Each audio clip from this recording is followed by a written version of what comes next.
Welcome back to the podcast, Casey McConnell. Is this your second time or third time being on? Third, I think. How's Hoonah breaking out of the winter? It's been pretty nice down here. Sunny last week. We did have a little bit of snow, like way up top because it was pretty chilly overnight. But been pretty nice. Yeah, it's been a lot of bluebird days and frosty in the morning still, but heating up to 55, 60 during the day. So that's been great. You a little worried at all about the amount of snowfall, or are you guys pretty good to go? I know sometimes we get a little bit concerned because we look up top and there's not a whole lot of snow, so we think about the rivers not being able to be really ideal for salmon later on in the year unless we just get a ton of rain. I'm not sure. We did get a lot of precipitation this winter, but it was a little warmer at sea level, so it didn't stack up too much down low. But I think up high has quite a bit of snow still. The pass that goes from Hoonah to the freshwater bay on the logging roads, they plowed it a few weeks ago or last week, and there's still 4 or 5 feet in the pass, which is only about 800 feet elevation. So I'm sure up higher there's more. Nice. Yeah, it's so nice when you can go through the winter without getting a ton in town, but you still get enough up on the mountains so that it can melt and the salmon will be in good shape. Yeah, that's the Goldilocks zone where you don't have to shovel that much, but environmentally everything's fine. Yeah, for sure. So you getting ready for the summer season? Yep, we just had our Coast Guard inspection of our inspected boat today. That went well, and now we're ready to go. What does that entail? They either 1 or 2 people, depending on the size of the boat, will come on board and just basically inspect all the systems of the vessel, make sure you have the right number of, like the different flares. You have to have the right number of life jackets, just kind of basic safety stuff.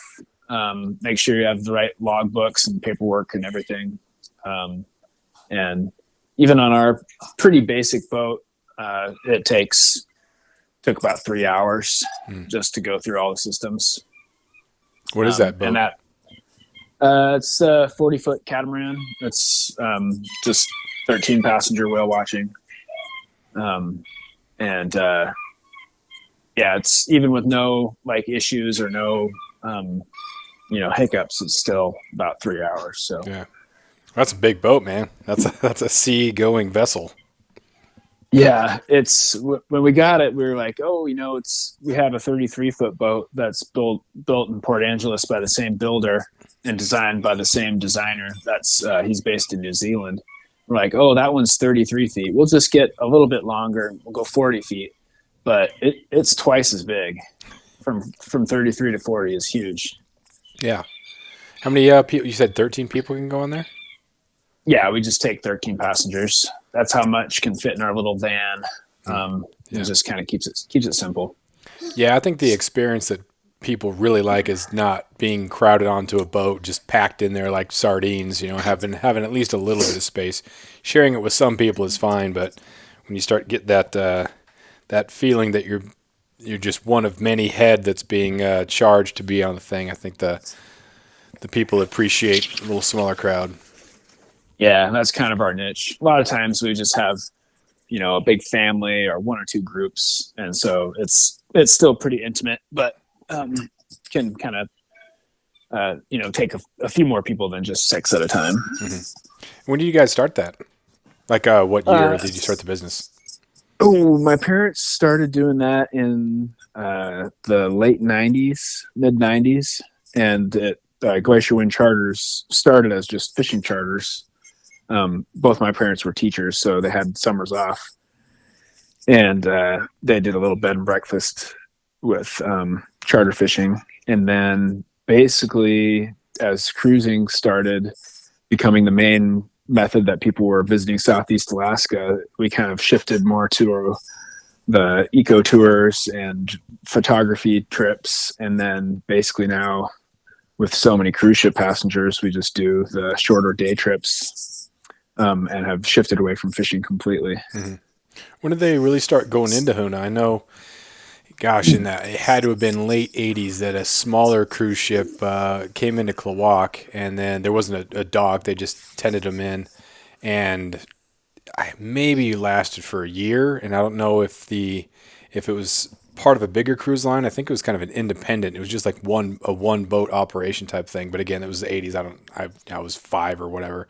But then nothing in Klawock, and I think this is the summer that there's going to be another one coming back in. So Hoonah was kind of like the one of the first smaller communities that started getting cruise ship traffic. When did that start? That was they had a couple feelers in like 2000. I want to say 2004, 2005, and then I graduated high school in 2006 and was a bike tour guide that summer, working for Icy Strait Point, which is the private cruise destination.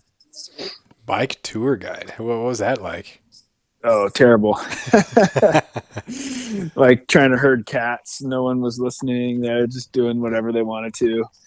Um, and it was like the it was the cheapest tour, and it was like you get this like lowest common denominator person that just wants to go do something, but they don't want to spend money. But then maybe they don't really want to go biking, or maybe a few of the people don't want to go biking, and so they're all one of them's loving it, but the other ones are grumpy. Or it was just bikes were always breaking. People were always breaking bikes.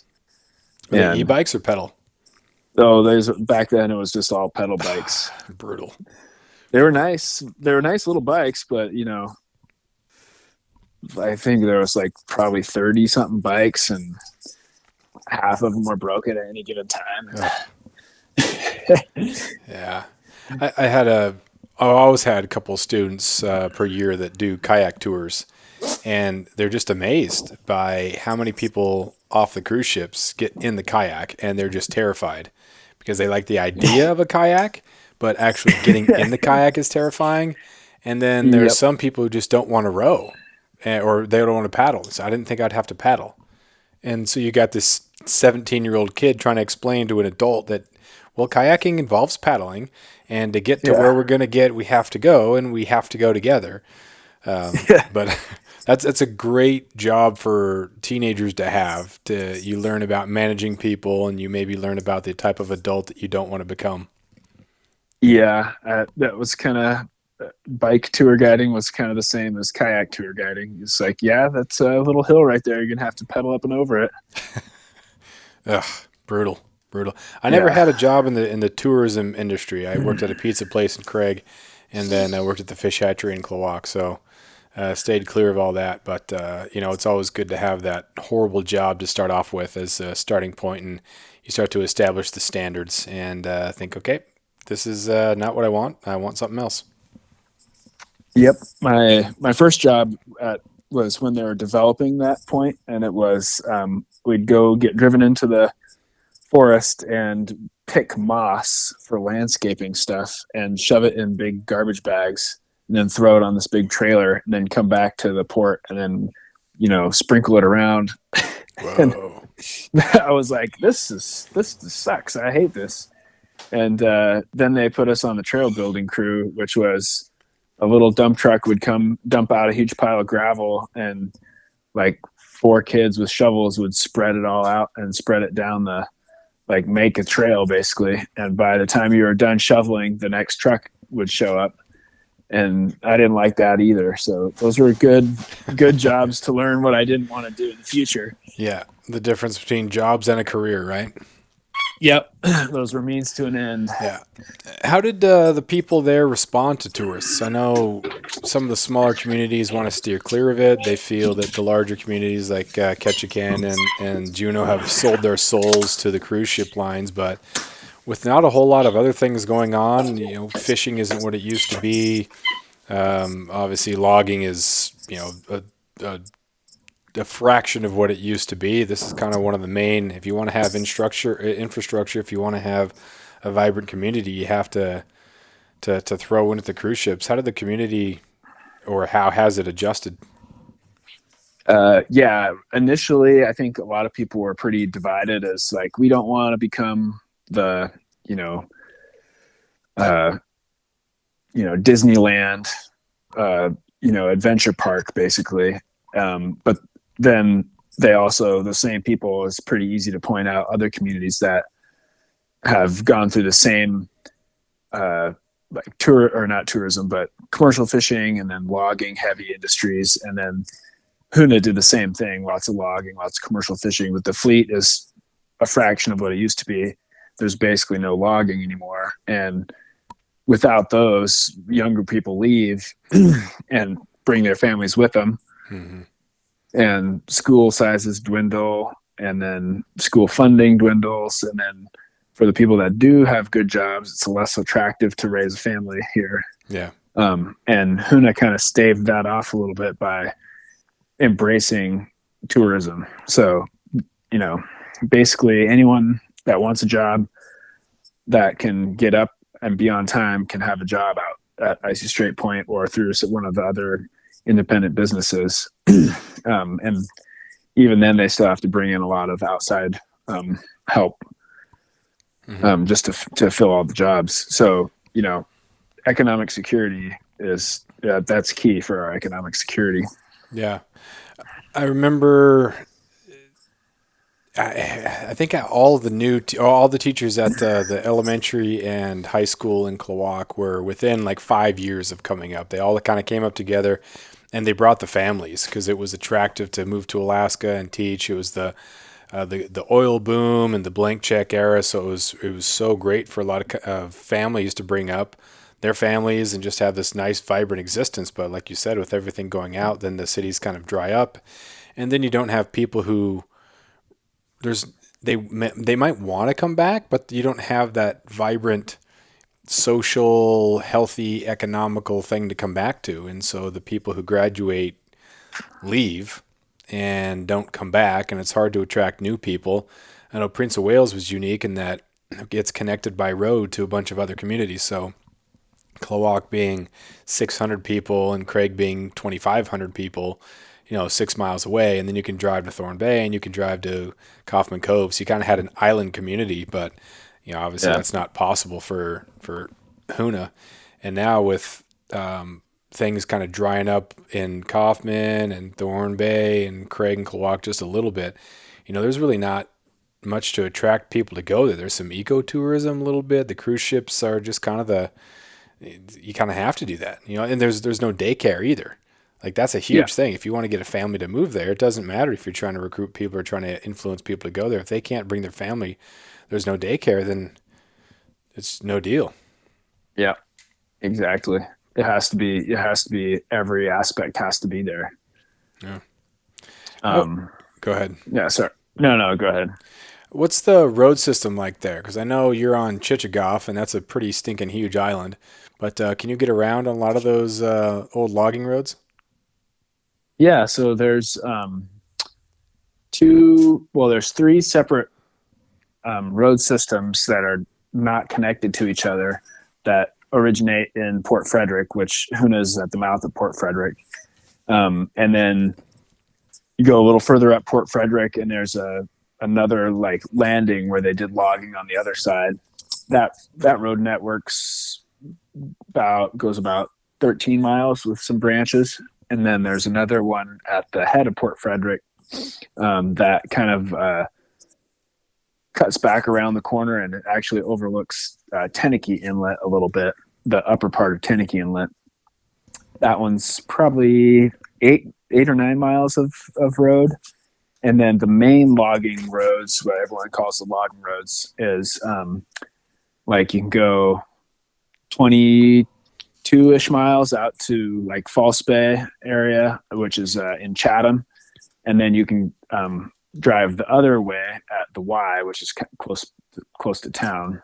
And you can go 25 miles to Freshwater Bay, which also empties into Chatham, but you're basically going two different ways around the northern part of Chichagof. Mm-hmm. But the roads don't actually take you to any other towns. They're just that like arterial network that goes out to harvest logs. Yeah, that's kind of too bad. Like if it was all connected, it'd be nice to be able to access that. One of the main benefits of Prince of Wales, there's so many old logging roads you can get to, at least the north 2/3. That lower third you have to fly out to get to. But yeah, being able to drive to different steelhead rivers or salmon rivers and hunting and fishing, it kind of spreads people out a little bit. Yeah, it's it does open up a ton of access. When my dad was growing up here, there before the logging roads really that network expanded. It was if you wanted to go alpine deer hunting, you either went by boat or and to a mountain that ended right at the beach, or you really had to hike a long ways to get to them. Mm-hmm. So as far as like alpine hunting and steelhead fishing too, and it's opened up a couple rivers that have steelhead in the spring. Have you seen much traffic coming in for steelhead or for deer hunting? For deer hunting, yeah, there's quite a few people that come in from all over the place. For steelhead fishing, not really. There's a few guys that come over for a little bit here and there. Maybe some, like my friends are going to come over for a couple days. I know another buddy's got some friends coming over.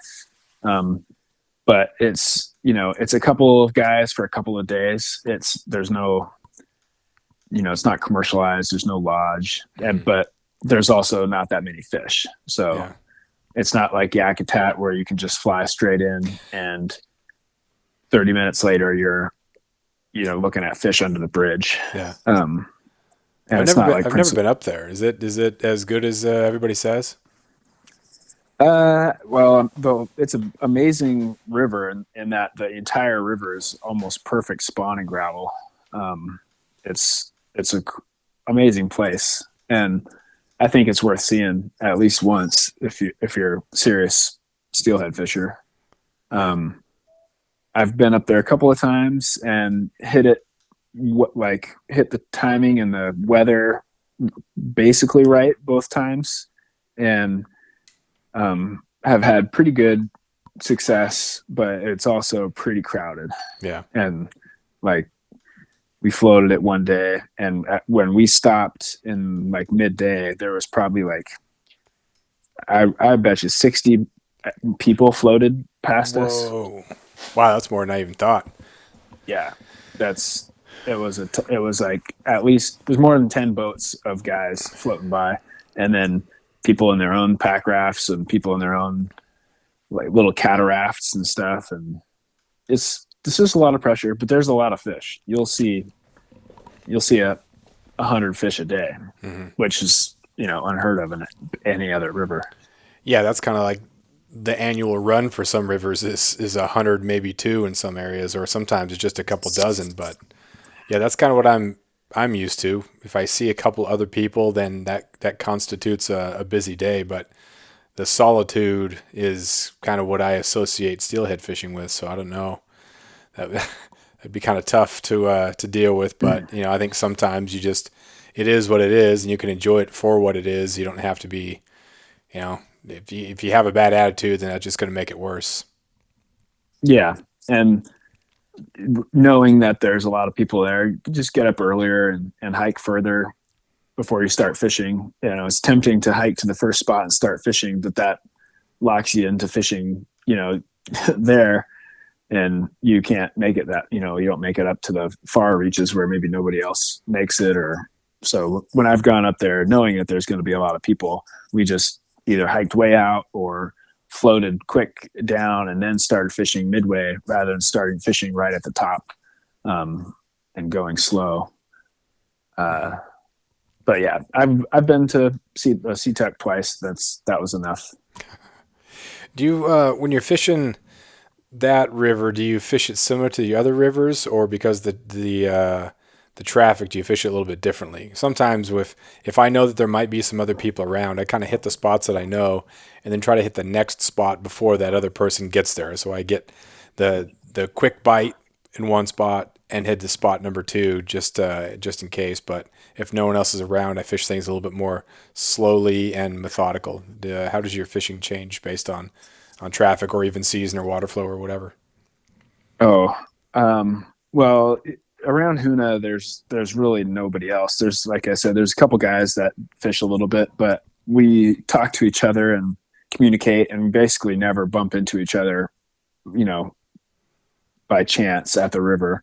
So not really stepping on each other's toes here. But in like Yakutat, the first time that I went, I was just exploring. I didn't know anything. We didn't go guided or anything. We just showed up and started fishing, and had been given pointers by other people of, go up there, do this, do that, and or start here, like park here, and then hike up that way.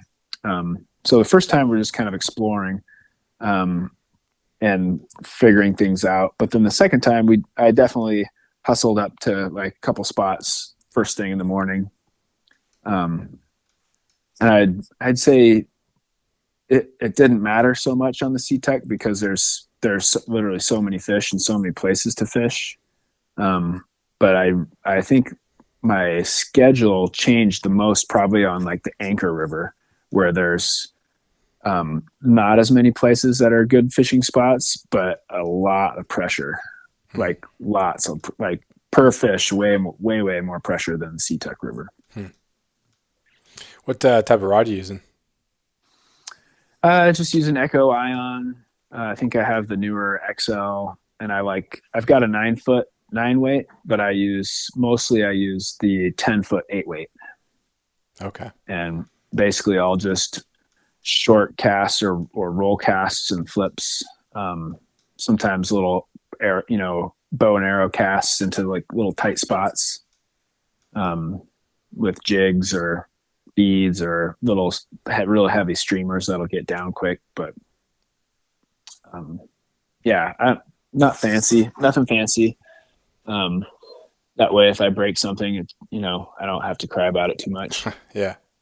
Yeah, I really like using that longer rod. So even if it is a smaller piece of water, you just get a lot more kick with the roll cast. You got a lot more reach, and it can be kind of a pain to go through the bushes. But I just kind of like that extra little rod, and lots of mending. You can just really sweep it upriver. So it's nice. We got a 10-foot 10-inch switch rod that we like to use. It's a 7-weight, and that's pretty nice on some of the medium rivers. Some of the big rivers it can work too. But yeah, otherwise it's a single-handed 7-weight for some of the smaller rivers. Yeah. I got a 8-weight Echo Swing it was last year. That's 11-foot 8, and it feels like gigantic compared to the 9 or the 10-footers. But it's too big for around here. That's for swinging gear, but so it just sits in the corner, waiting. That's that kind of that down south steelhead, big old huge long runs of riffly water, and you're just chucking long casts, and then make your one step. Like that's pretty fun, but I kind of like the smaller rivers.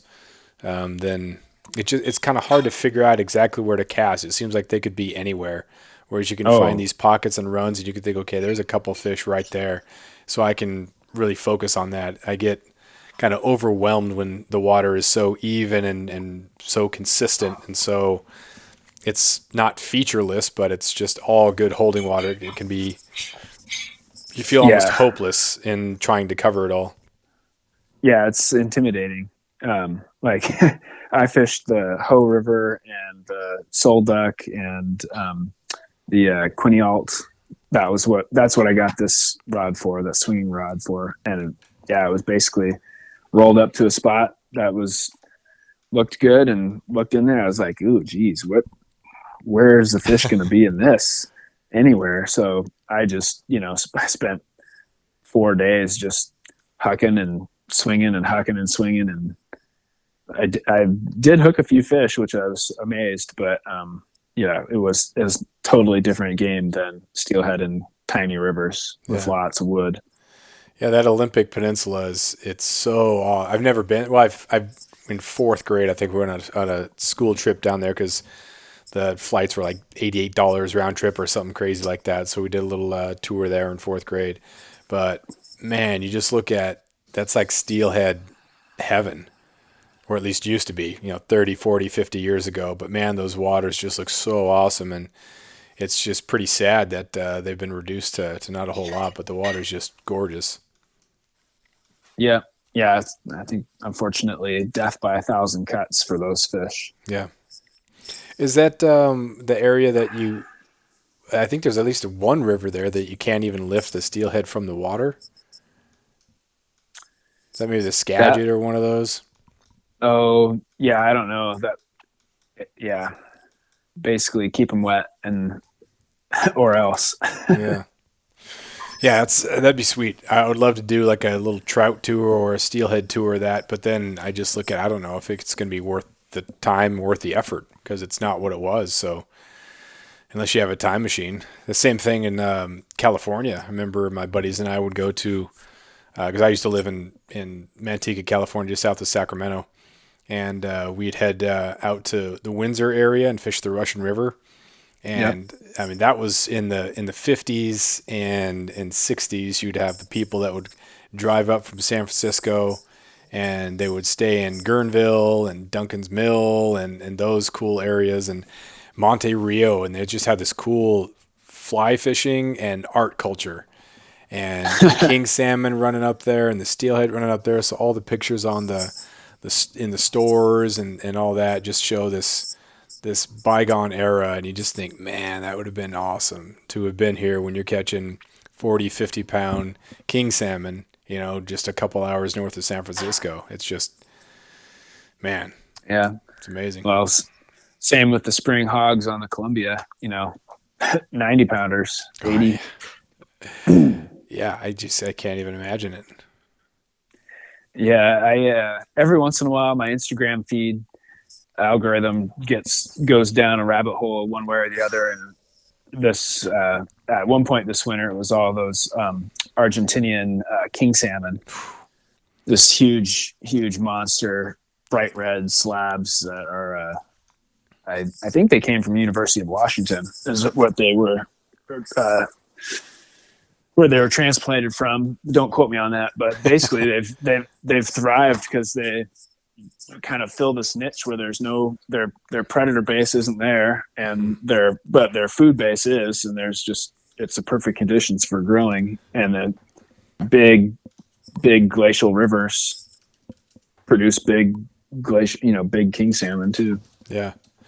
I'm almost positive this is another one of those just facts. I don't know if I'm coming up with it or what, but the McCloud River in California has this just beautiful, like quintessential, perfect look to its rainbow trout, and that was used to stock and transplant all across the United States. And I think that the McCloud River is what they transplanted down to Argentina or the Patagonia area. So that would make sense if you got the king salmon from Washington and you got rainbow trout from California, just that beautiful strand, and they just took to it, and it's beautiful. But yeah, it's I'd like to go down there, but I just don't even know how that would even work. You hear about the guided trips down there are so different too, because like when you stop for lunch, you get like a full on. They get tables out and a tablecloth, and there's like sausage and some wine, and maybe even a siesta. Like they do it right. Yeah, I think it sounds pretty easy as far as that goes. Just bring your checkbook. You're right. Whole bunch of IOUs, Dumb and Dumber style. Yeah, I owe you. No, I'll trade you. You can come king salmon fishing up here. Yeah, perfect. Perfect. Yeah, I think it's David Coggins' book, The Optimist, that I was reading about him going down there. There's always like some of the iconic writers have made their trip down there. It sounds awesome, but there's just so many other things I want to do first. I haven't even been to Bristol Bay, so I'd have to go there first before I start heading to South America, I think. Yeah, yeah. New Zealand's on my list ahead of Argentina. The Bolivian Dorado, Golden Dorado looked really good. That looks super fun too. But yeah, the list is long, and I'm sure I'm never going to get to them all. Yeah. Yeah, that's all right. That's kind of what happens there. You can't do everything. No, and maybe we talked about this last time too, but it's like we're leaving fish to go chase fish. Like I'm leaving. Yeah. If I left there, I'd be leaving world class fishing to go somewhere else where there's world class fishing. Yeah, I think what would have to happen, it would have to be during the winter. So that way you're not sacrificing some great fishing here. Like you endure the winter here just to leave somewhere else during the summer. I did that a Yeah. little bit when Abby was getting her PhD in Wyoming, and we had a lot of fun trout fishing for big rainbows and big brown trout in Idaho and Wyoming and Colorado. But we still got a couple weeks on each end. The first for the kings, and then at the end of the summer with the cohos. So it wasn't. I didn't totally miss out, but kind of that middle section there was when we were down south. But uh, yeah, I think Christmas Island or something like that, or somewhere warm during January seems just about what the doctor ordered. Yeah. Yeah. Especially I went to Belize this January, first part of January. That was pretty nice because it was cold and miserable here. And shorts and t-shirt weather there, and it was great. Yeah. So another thing that we look at here or look forward to in the spring is grouse season. Have you been out much? My wife and I went out once, and I smoked a branch. I've only been out one time so far. My girlfriend is living with me here in Hoonah for the summer, and she's a nurse at the clinic here, and so she was only getting a few days off here and there. So I've been kind of sticking close to the home, but we did get to go over to the mainland last Sunday, and we took her two dogs that are 9 and 8-year-old Frenchies, French bulldogs, which are not probably the worst bird dog that there is, but we drug them up the hill and ended up getting one. But it was probably the hardest. The first one was by far the hardest to find that I found, and then didn't get. I never did get a shot at it.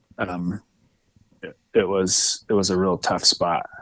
And I normally would have just gave up on it and moved to the next one, but I knew the little dogs weren't going to make it very far, so I didn't. I really wanted to get that one and not have to go very far. Yeah, it's hard once you get close because then the whole thing starts again. It's almost like the first half is the easy half. That's getting you in the vicinity, and then if they're walking around, it sounds like you're 100 yards away. And then you get to the same side of the tree as they are on, and then all of a sudden they're right there. You can feel the sound, Yeah. and then they walk around again, and you're just looking up, and yeah, like you said, sometimes you finally find it, but there's just no shot. I had a pretty tight window, went for it, and knocked it off the branch, and it flew down, and then it got a closer shot, an easier shot, but then I just didn't even see the branch and smoked it. And Abby was filming with her camera, and you could just see, You just see the branch. Yeah, I was like, how did I? Oh yeah, blasted that thing. Yeah, that's what happens, I guess. Yeah. My program basically is when I'm approaching the grouse, what I do is as I'm getting close and I'm like, all right, now it's getting really loud. It's got to be up here, and I've got maybe 10 degrees off this direction, 10 degrees off this direction. It's in that stand, and I walk till I pass it, basically, until all of a sudden it sounds like it's behind me. I'm like, okay, I just passed it. So it's one of these in this little stand. Find a good place to toss the backpack down and swap to binoculars, and then start doing circles. Trying to spot it, trying to listen for it. And once I hone in on which, maybe one or two trees, then I start really looking at the tree by getting further away from it, getting uphill, doing all the tricks and that you can do to try to give yourself the advantage of finding it. But unfortunately that first one that we came across, it was, just the hillside wasn't very steep, and there was several trees right around it that were pretty thick, with branches, and I didn't have a lot of good looks into the tree. And then it was a tall tree, and the bird was moving. So had I been sitting in one spot, I might have seen it, but I was moving, the bird was moving, and when I finally did see it, I was like, oh, there he is. Okay, so he's right there in the tree on this side of the tree. Went and got the gun, came back, and it was gone. It was still hooting, but it had moved into a different spot. And that's when I said, all right, we got to pull the plug on this one. So he's still up there. Yeah, I really like it when the last little bit of the terrain is steep. Is like you said, you can get up past it, and then rather than looking straight up from like underneath the tree, you're uphill and you're looking more out, and that just makes it so much easier to look through. Because right at the base of the tree, if you're trying to look up that, you're not going to see anything. You're just going to be branches in the way. So it's nice to figure those sort of things out, and then it feels like you have a chance once you get kind of past it, and then you're looking around. But then of course, yeah, as I said, can get a little bit frustrating when stuff doesn't go your way. But again, that happens. Yeah. It happens. Yeah. Well, I knew that. I've gone to that area. This is the fourth time that I've gone to the exact area, and my Gaia track line looks like a whole bunch of little circles and like right next to each other. And both of the grouse, both of the grouse that we found were, 50 yards or less, maybe 20 yards away from other grouse that I've got in the past in those exact spots. So whatever it is about that spot is just a good calling spot for the male grouse. But I know that I'm going to go there. It's going to be tough to find them. But I still keep going there because it's literally the closest spot to Hoonah that there's grouse, and it's not too high of elevation to climb to. Yeah, there's the closest spot that I've found them. It's in the back of this little bowl, and I will never go there again because there was one on both sides, but then you also get a little bit of an echo. And oh my gosh, it was horrible. There was blowdown. It was Devil's Club, horrible, just horrible. And I just felt like it was just ping pong. I was just going back and forth and trying to make my way up and miserable. So I stay out of those areas. Even if I do hear one, I'm like, not doing that. And then also learned if it's down the road from you, like it seems like you can just drop down, no big deal. But man, I go uphill off the road. I don't go downhill. Oh yeah, it's a lot more. It's harder at the front end to go up, but it's a lot nicer to come home going down. Yeah, especially sure. if you're frustrated or you're pissed off a little bit. Yeah, you don't want to be going uphill. It's nice to just kind of, all right, well, at least this hike's gonna be pretty easy. Yeah, the spot that I've been going to is lower elevation and not very steep, so it's pretty easy to get to, but you pay for it with brush, and then the trees that they are in are pretty tall, so it ends up being an easy hike but a tough hunt. Some other places that if I had more time, or if we weren't doing just like basically like a half day hunt, I'd cover a little more ground, get up into that steeper area, and then you hike hard once, and then you can just side hill for a long ways and kind of go through the zone where grouse are, and hopefully pick up a couple before you drop back down again. But I just did that one. We'll probably hopefully go a couple more times before the season ends. I always say I'm going to go grouse hunting a lot, and it ends up just one thing or another kind of comes up, and it's just a little more difficult to grouse hunt here in Hoonah than it was when I was living in Juneau. That was like after work you could go, go run up a mountain somewhere and be in the zone for at least an hour or two before you had to hustle back down. Yeah.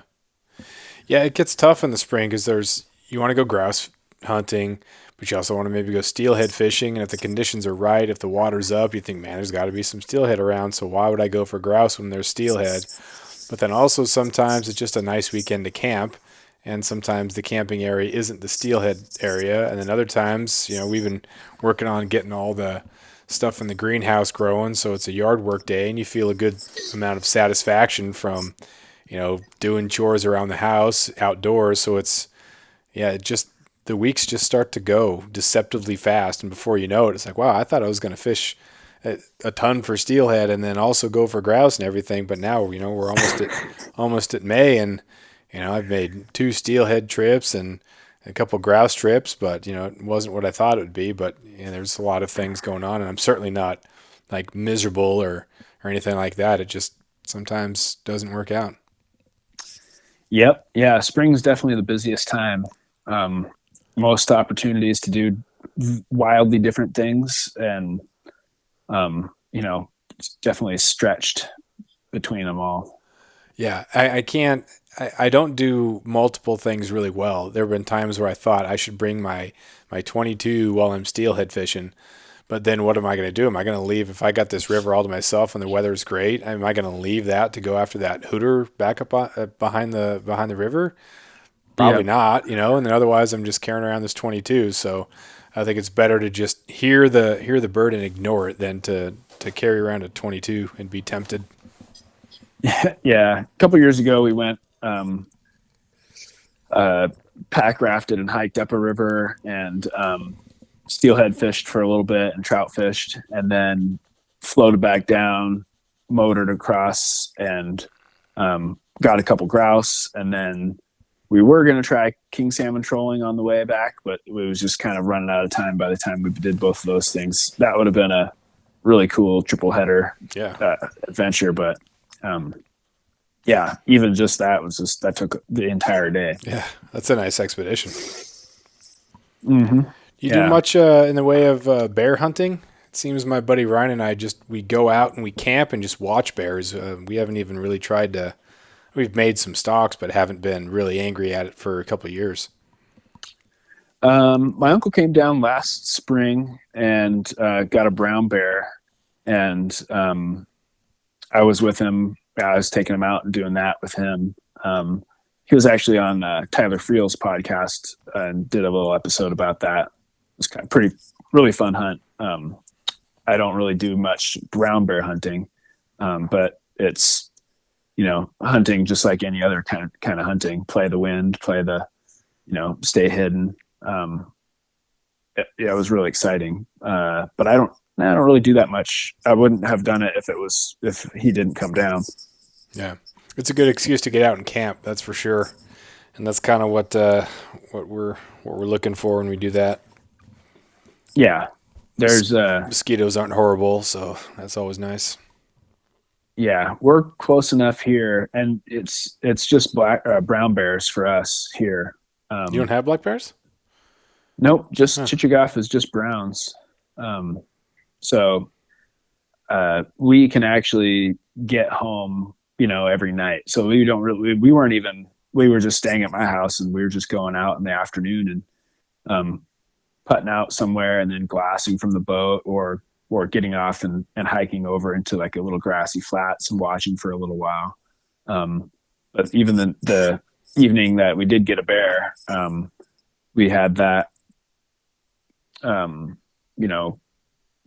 cleaned and skinned and back to the boat. And we drove home, in the dark, basically with my spotlight on, but we were back by, 10:30 or something. Nice. Yeah, when you can So, day trip, it's pretty sweet. yeah, just it helps with the logistics of stuff. And my little boat that we were going out on has a nice berth and bunk up front. So if we did want to just anchor up and camp for a few hours till it got light in the morning, if we were further away, it would have been no problem to do that. Yeah, nice. So you getting really excited about the cruise ship action coming? Have you guys been getting ships yet? Yeah, there has been a few ships already. There's quite a bustle and hustle around town of when that's in. I think I said we hadn't started yet. We'll start first week of May, Okay. but yeah, I'm looking forward to it. It's good. It's nice to kind of get back into that swing of things. Mhm. Um, We had 2 today. This is our first day with 2. We had last Thursday and the previous Thursday we had 1 ship. So now it's I think we have 2 days in between, and then I think the 30th it's just on until September. until the end of September. Yeah. Yeah, I've our our ship schedule is a little more sporadic until I think May 6th is our first day, and then that's kind of when it like goes to like full on like busy schedule at that point. What's All the your ships have come online by then. what's your max ship per day?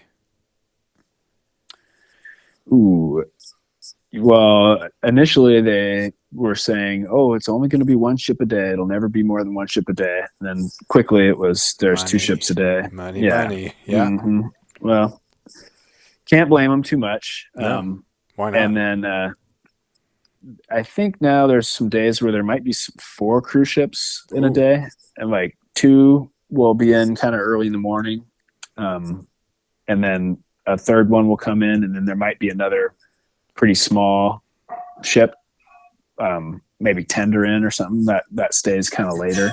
Hmm. But it is typically just one or two, and then I think every Tuesday there's, or maybe every other Tuesday there's three. I don't really look at we set our schedule for the year. I forget about the actual Yeah, cruise schedule and doesn't just look matter. at what time I got to be showing up, and what time I've got my tours for every day. Yeah. I think we get 6 are our big days, so we're looking at 15, 16,000 people off the ships. I think this is the first summer that Juneau is capped. I think they capped at 5. Um, so yeah, I don't. They're still getting, I think, over 2 million over the summer. I think we were at 1.9, I think, last summer, and we're going to be at that, if not a little higher. Yeah. So it's, I mean, why cap it if you can make the money, but at the same time you do want to, protect some semblance of normalcy in town. So I don't know. It's kind of a double-edged sword Yeah. to a degree. I've heard Sitka's been pretty hostile to buses and stuff going through town, and how much it's disrupting the feel of Sitka. Hmm. But I mean, for Hoonah, I there's like 900 people that live here. More, a few more, a couple hundred more in the summer. But when you have 900 people and three full size cruise ships, and then maybe another little one, that's like a lot more cruise Yeah, people per capita than Juneau or Ketchikan or Sitka yeah, endure. So I can't sympathize too much with them. Just to say, like, it could be worse. yeah. When we double our population, but yeah, when you guys are tripling it, that's at least tripling it, if not more. That's different. But I don't know. That's where we're at right now, and having the opportunity to actually make some money. Some of those rural areas in Alaska where they're contemplating mines, because that's the only real thing they can do to bring in revenue to some of those areas. So I'd definitely take tourism over having to go to Yeah. mining. Yep. Exactly. Well, if someone did want to book a tour, are you all through the cruise ships, or are you independent of that? We're totally independent. So how would people book if they wanted to? Um, they would have to go to our website. It's g-wind.com. And basically from there, you'd have to cruise around and most likely call my mom. She does most of the booking stuff in season. And we're probably full for a lot of our tours are full. Or maybe we've got one or two spots here or there. Um, but yeah, online booking is the way to go for sure. Yeah, that's how things are. I got a buddy who they do some rentals and some charter fishing, and like they're booked 2 or 3 years out. It's crazy just how many people they rebook. They come up here, they fish, and they rebook for the same week the next year or the following year, and they get their buddies to go. So I think a lot of it's like 75 to 80% is just people that they've already had come up, and that's just it makes it super nice. It's just built in Yep. bookings. But yeah, people that come off the cruise ships who don't have stuff planned, who are looking for just a walk down the dock and hey, can you take me out fishing? That just doesn't exist. No, not as much anymore. Every once in a while, if we've got like, or we have a last minute cancellation or something, we'll put us a little sign up at the end of the driveway. quite often someone will see it and call and book right away. I have had a couple people walk down to the dock while we're sitting there waiting for our passengers, and like I can see on the manifest that we've got 12 people or 11 people, and there's like a couple or one dude that just wants to go do something. I was like, well, actually, you could come today, but that's that happens only a couple times this summer. Yeah. Well, cool, man. What else you got? It's been nice talking to you as always. Yeah, I don't know. We're gonna do a little steelhead fishing this week.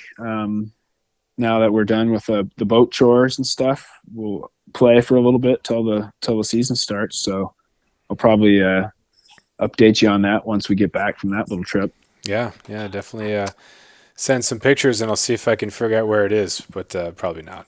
I'm not as meticulous as you. I tell the stories of your sleuthing to pretty much everybody that's a hunter. I'm like, hey man, my buddy up in Hoonah, he's got a lot of free time and he's pretty meticulous. He will find where you're hunting. But yeah, now it's like a point of pride if I can find it. That's right. Don't care. I'm not going to go there. Don't really have that interest, but just where is it? But it's a good, positive, noteworthy habit to have, or a hobby to have during the winter. Yep. Are you guys going to make it up this way at all this summer? Juneau for sure in June, and then I'm not sure about the Hoonah thing. There was Abby's going to Sitka for sure. So yeah, we'll see how things shake out. But yeah, there's still a chance. I think it's a less likely than it was, but yeah, we'll see. And if so, they might tag along. All right. Yeah, sure. Well, always welcome. Yeah, thanks, man. Appreciate it. It'd be cool to be there when it's not February. I was up there once in high school for basketball in February, and it was not great, but that's yep. That's why you want to go to Belize in the winter. Exactly. Yeah. But cool, man. Good to talk to you. Have a good one. All right. Thanks for having me. Yeah.